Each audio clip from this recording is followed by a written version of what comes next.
안녕하세요. 저는 올해 41살이 된 남자입니다. 저는 지금 혼자서 살고 있어요. 얼마 전 저에게도 남들은 겪어보기 힘든 충격적인 일이 생겨서 이렇게 글을 쓰게 되었습니다. 저는 몇 년 전까지 아내가 있었답니다. 그녀와 저는 제가 34살 때 처음 만났어요.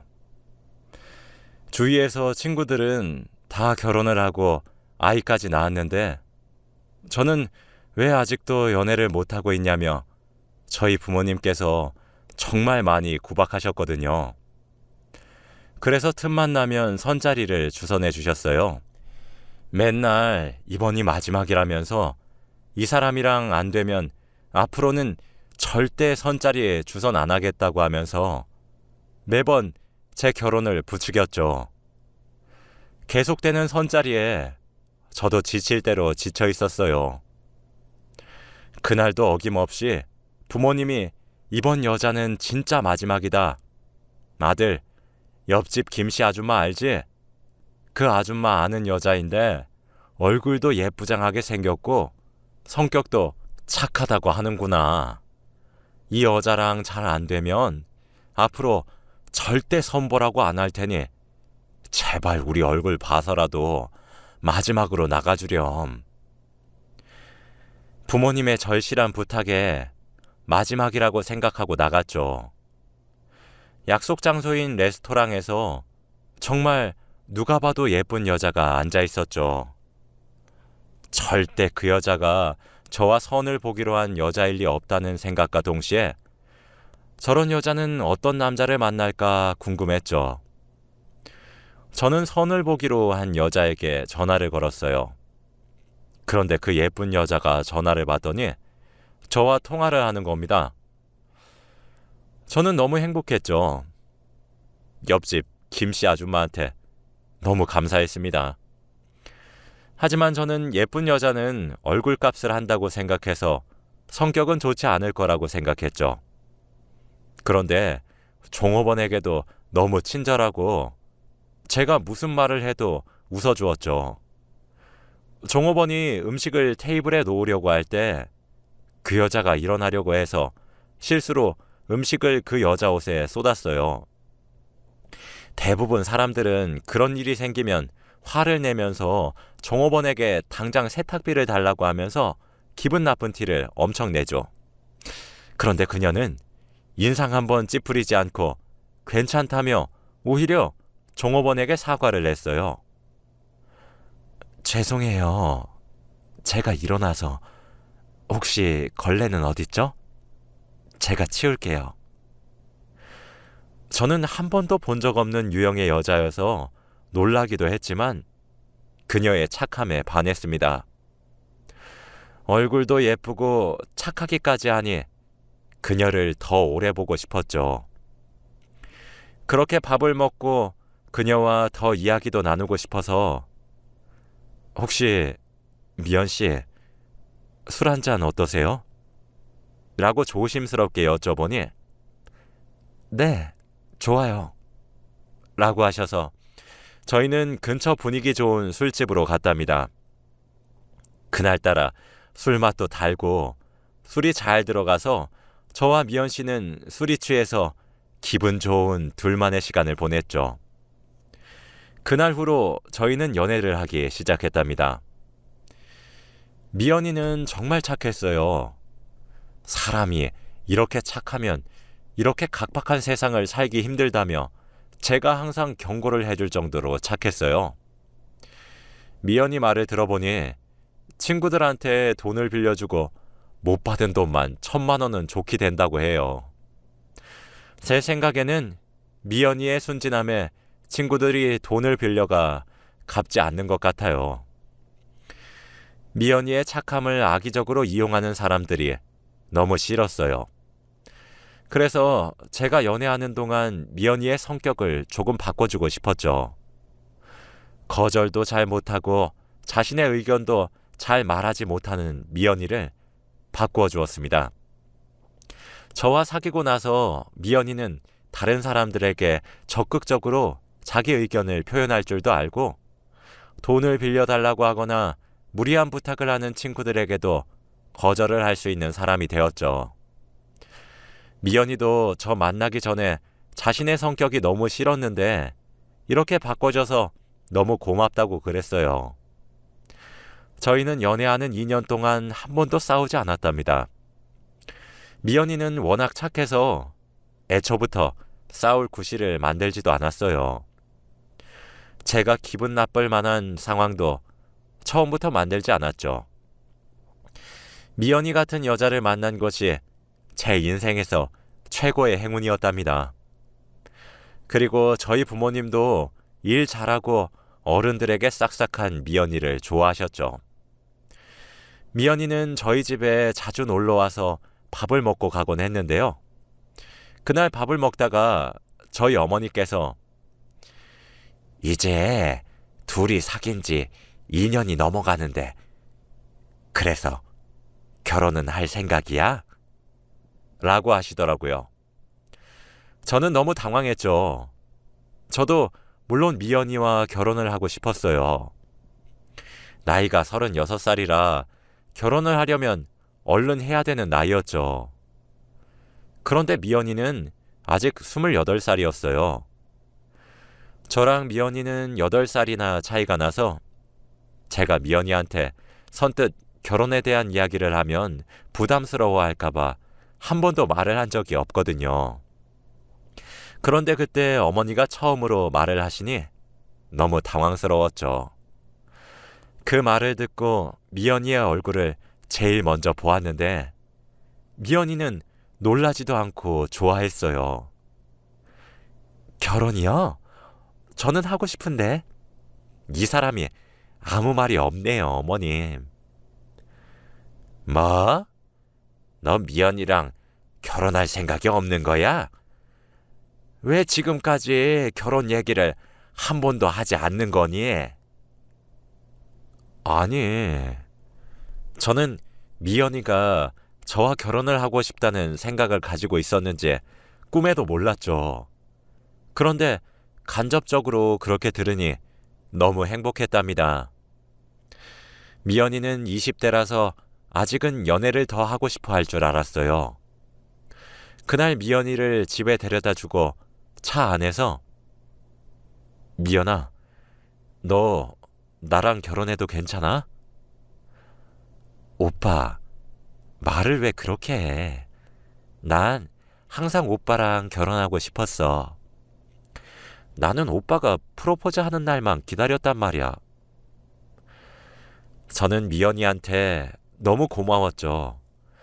그래서 다음날 바로 프로포즈용 반지를 사고 미연이 집으로 찾아가 프로포즈를 했답니다. 당연히 미연이도 너무 좋아했죠. 양가 부모님들에게 인사를 드리러 가기로 했어요. 그런데 처가댁에서는 저를 별로 좋아하시지 않으세요. 아마 젊은 딸이 나이 많은 남자와 결혼을 한다고 하니 고생할까봐 그런 생각을 하신 것 같더라고요.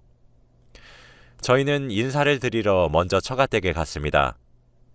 장인 어른께서 결혼 허락은 해주셨지만 약간 탐탁치 않은 눈치였어요. 김서방, 우리 가족이 된 건 환영하지만 우리 미연이 눈에서 눈물 나는 날은 정말 용서 못해. 아버님, 당연하죠. 미연이 손에 물 한 방울도 묻히지 않겠습니다. 저는 장인 어른과 약속을 하고 그렇게 결혼식을 올리게 되었습니다. 저희는 정말 친한 지인들만 초대했어요. 그래서 얼른 결혼식도 끝내고 정식적으로 신혼생활을 시작했어요. 저보다 먼저 결혼한 친구들이 항상 결혼을 하지 말라면서 말렸거든요. 그런데 왜 말렸는지 이해가 되지 않았어요. 저는 결혼을 하고 미연이랑 함께 사는 이 순간이 너무 행복했었거든요. 그런데 저희 집에서 자꾸 우리 부부한테 그래서 아이를 낳을 생각은 없고? 라고 계속 미연이한테 손주를 보고 싶다며 아이를 가지라는 눈치를 주었어요. 저는 솔직히 아이가 가지고 싶긴 했지만 지금은 저희 둘이 너무 행복해서 이렇게 지내고 싶었거든요. 아이를 가지면 싸움도 잦아질 테고 돈도 많이 드니까요. 미연이는 그래도 웃으면서 아직은 생각이 없어요. 저희 결혼식 올린 지도 얼마 안 됐고 아이 계획은 아직 없어요. 그래도 우리 아들 나이가 이제 40이 다 되어 가는데 한시가 급한 상황에 계속 미루다 보면 나중에 가지고 싶어도 못 가지는 경우가 있어서. 미연이는 저희 부모님 말을 듣고 조금 고민을 하더군요. 저희는 그렇게 돈을 많이 버는 것도 아니었고 지금 버는 게 저희 둘이 쓸 정도였거든요. 그런데 아기까지 생기면 기저귀 값에 분유 값에 드는 돈이 어마무시하기도 해서 조금 부담스러웠어요. 그치만 미연이 닮은 딸을 낳으면 정말 행복할 것 같긴 했어요. 그래서 미연아, 우리 아기 낳는 거 어떻게 생각해? 오빠, 나는 우리 닮은 아기 낳으면 좋지. 근데 우리 지금 돈도 많이 못 벌잖아. 아기 낳으면 나가는 돈이 얼만데.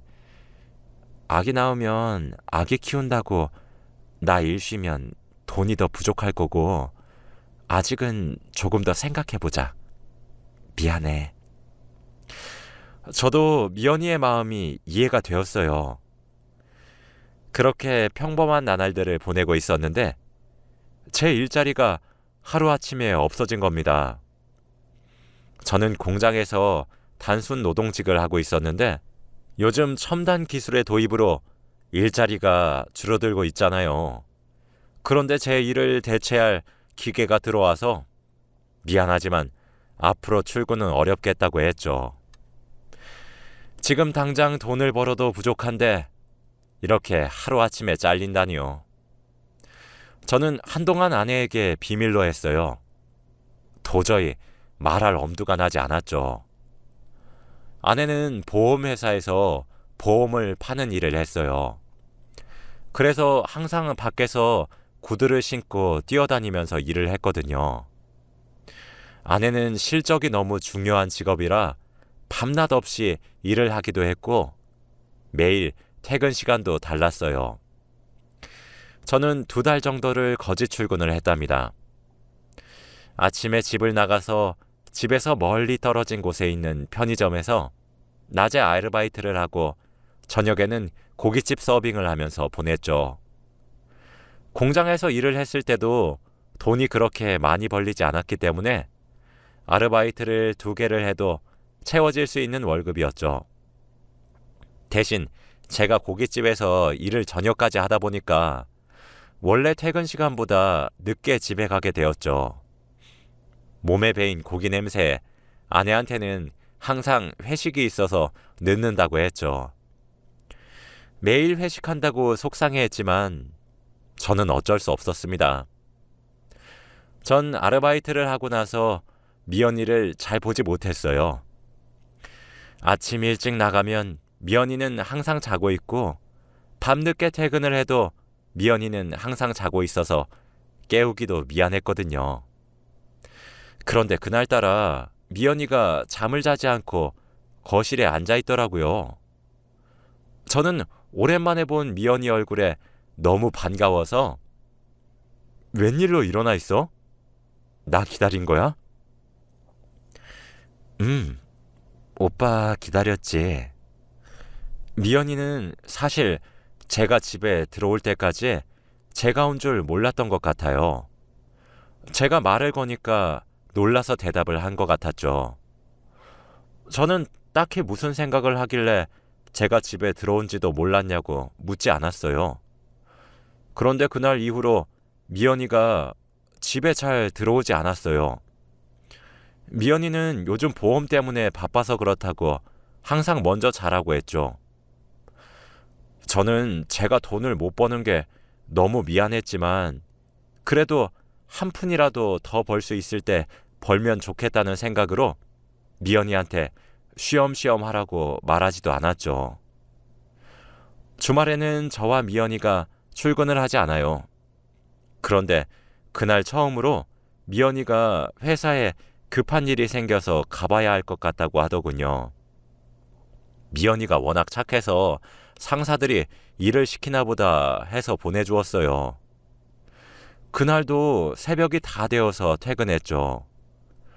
그런데 미연이가 그날따라 너무 힘들어 보였어요. 안색도 너무 안 좋고 힘이 없어 보였죠. 그래서 저는 주말 동안 계속 미연이를 간호했답니다. 그런데 그날 이후부터 계속 미연이가 집에 늦게 들어오는 겁니다. 요즘 따라 몸도 안 좋은데 일한다고 늦게 들어와서 미연아, 일도 중요한데 쉬엄쉬엄 하면 안 될까? 오빠, 지금 안 벌면 언제 벌어? 먼저 자. 그렇게 매일 새벽이 다 되어서 들어오기도 했고 주말에도 출근을 했습니다. 그런데 월급날 통장을 보니 미연이의 월급이 더 올라야 하는데 평소보다 떨어졌더라고요.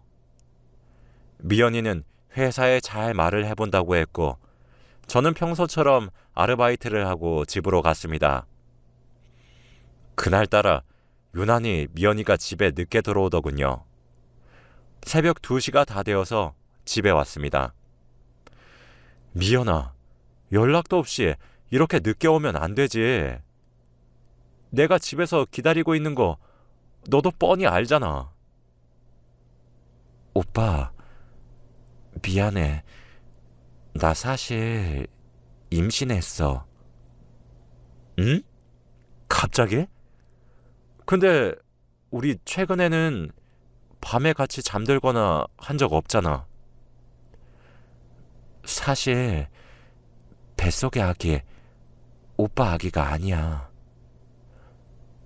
저는 머리를 망치로 세게 맞은 것만 같았죠. 내 아기가 아니라니? 나 얼마 전에 보험 팔러 고객집에 방문했다가 그 고객이 내 전 남자친구인 거야. 그래서 나도 모르게 그만. 오빠, 근데 내가 그 사람한테 임신했다고 말하니까 나를 안아주면서 같이 살자고 하더라. 이제 나 그만 보험 팔면서 살고 싶어. 솔직히 오빠랑은 아기 낳으려고 해도 돈 때문에 포기했잖아. 그런데 나 이제는 돈 걱정 없이 행복하게 살고 싶어. 그러니까 이제 그만하자. 그리고 나 사실 매일 늦게 왔던 이유도 그 사람이랑 같이 있다 온 거였어. 내가 잘못한 건 맞지만 정말로 날 사랑한다면 내 행복을 빌어주라. 이혼하자, 우리. 저는 한없이 착한 미연이가 이렇게 모진 말을 저한테 내뱉는 게 믿기지 않았어요. 오빠, 그리고 그 사람은 나이도 어려. 솔직히 오빠 나이 많아서 같이 다니기 조금 부끄러웠는데 그 사람은 당당하게 내 남자친구라고 말하고 다니고 있어. 오빠랑 이혼하면 그 사람이랑 같이 아기 낳고 살 거야. 그럼 지금 뱃속에 아기가 있는 거야? 임신 7주 차래. 저는 제 아내가 밖에서 다른 남자의 아이를 가진 것이 너무 화가 났죠. 그래서 저도 모르게 그만 미연이에게 거세게 소리쳤고 미연이는 제 반응을 예상한 듯 절 가만히 응시하고만 있었습니다. 저는 결국 눈물까지 흘리며 제발 모든 게 사실이 아니라고 말해달라고 애원했지만 미연이는 묵묵부답이었습니다. 미연이한테 정말 모든 걸 다 주었고 다른 사람들보다 잘 살게 해주지는 못했지만 그래도 비교당할 만큼은 안 살게 하기 위해 아침 저녁으로 아르바이트를 하면서 살았는데 다음날 저는 이혼 전문 변호사를 찾아가서 당당하게 미연이한테 이혼 서류를 주었죠. 위자료도 당당하게 받았고요. 그런데 저는 제가 미연이에게 소리를 지른 것을 미연이가 얘기할 줄 알았는데 전혀 입 밖으로 꺼내지 않더군요. 그땐 그래도 양심은 있나 보네 했죠. 이혼을 하고 신혼집에서 미연이는 짐을 챙겨서 나갔어요. 어디로 간 건진 모릅니다. 아마 그 남자의 집으로 갔겠죠. 저는 그 집에서 살면서 계속 미연이가 떠올라서 집을 팔고 조그마한 단칸방으로 이사를 왔어요. 새 출발을 하기 위해서 아예 지역도 다른 곳으로 가고 전화번호도 바꿨죠. 거기는 공장 단지가 있어서 공장 일을 쉽게 구할 수 있었기 때문에 저는 다시 예전보다는 조금 더 안정적인 생활을 할 수 있었답니다. 그렇게 몇 달 후 갑자기 부모님께서 전화가 오셨어요. 그런데 목소리가 조금 이상했습니다. 아들, 잘 지내지? 그때 혹시 옆집 김씨 아줌마 생각나? 응, 알지. 그 아줌마만 아니었으면. 됐고, 근데 왜? 그 아줌마가 말하는데 미연이가 지금 나 걔 어떻게 사는지 안 궁금해. 걔 얘기할 거면 이만 끊는다. 미연이가 암에 걸렸다고 하네. 그런데 좀 많이 늦은 것 같더라. 한번 찾아가 보지 그러니. 저는 당황은 했지만 천벌받은 거라고 생각했죠. 그런데 그날 이후로 일도 손에 안 잡히고 계속 미연이가 암에 걸렸다는 것만 머릿속에 떠올랐죠. 그래서 결국 어머니에게 미연이가 입원해 있는 병원으로 갔습니다. 미연이를 마주한 순간 저는 다른 사람인 줄 알았어요. 얼굴은 반쪽이 되어 있고 몸은 뼈밖에 없었거든요.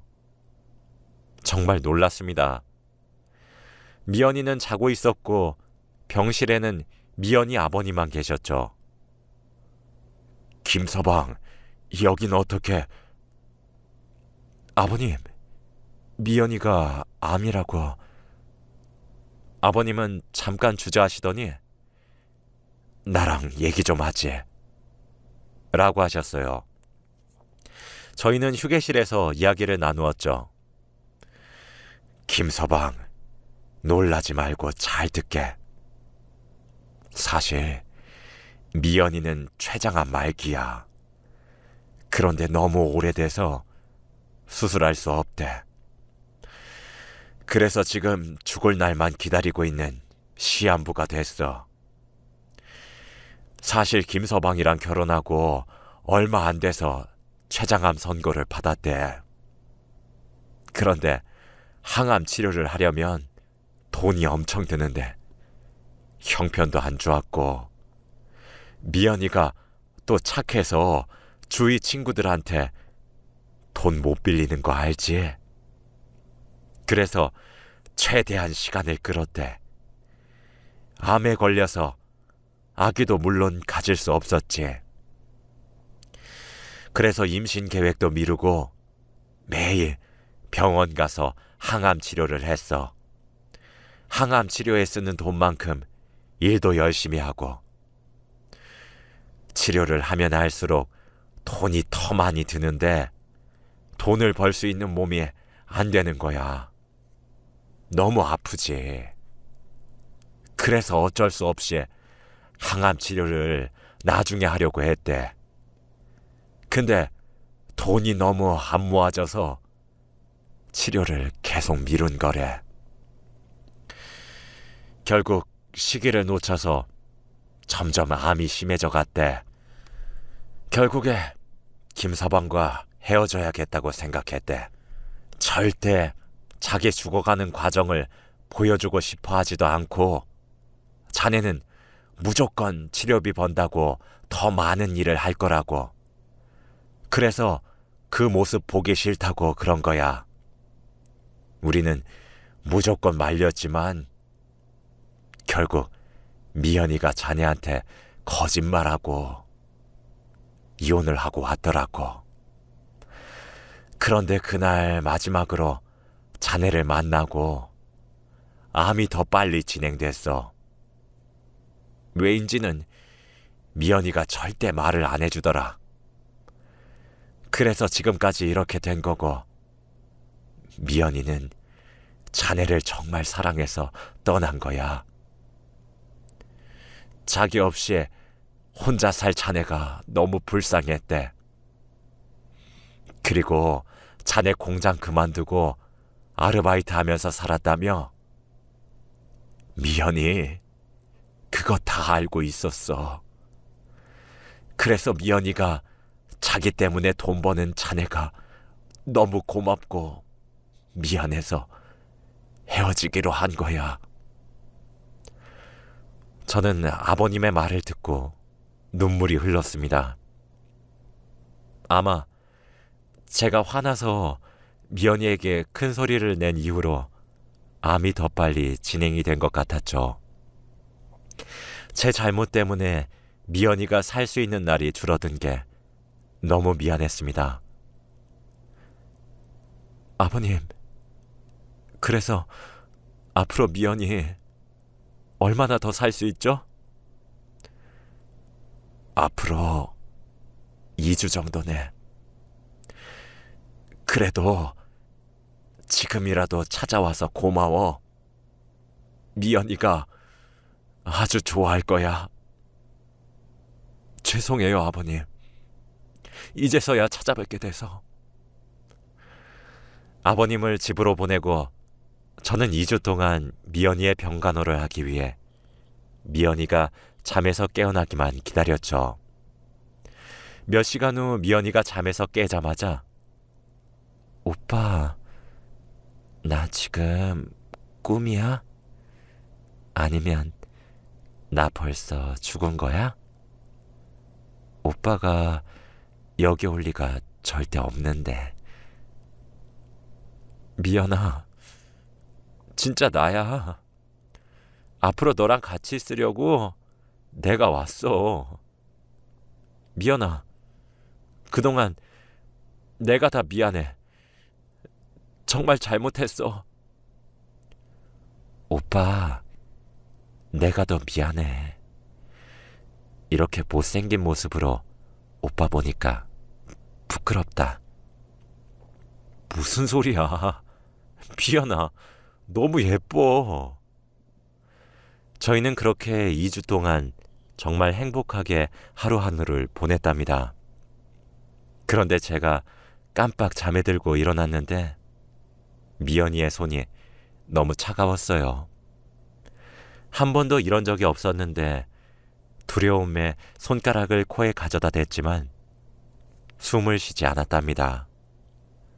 결국 미연이는 하늘나라로 갔어요.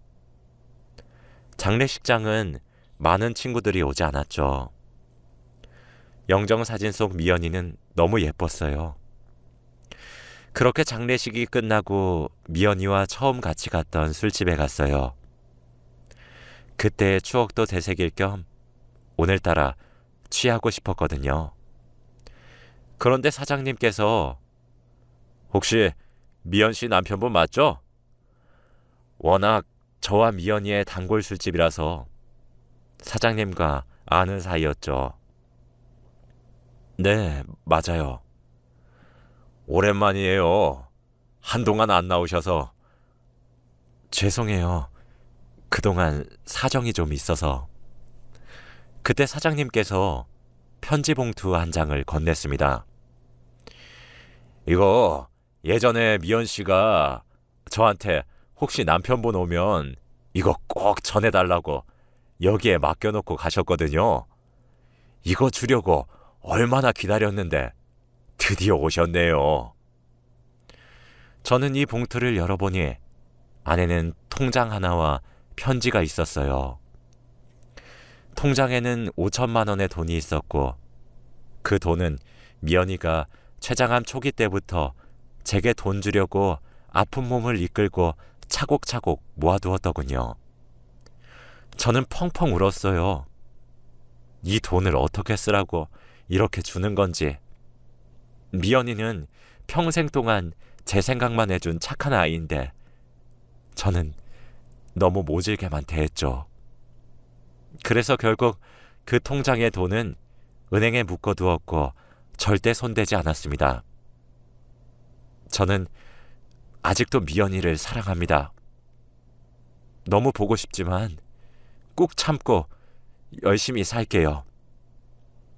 제 사연을 들어주셔서 감사합니다.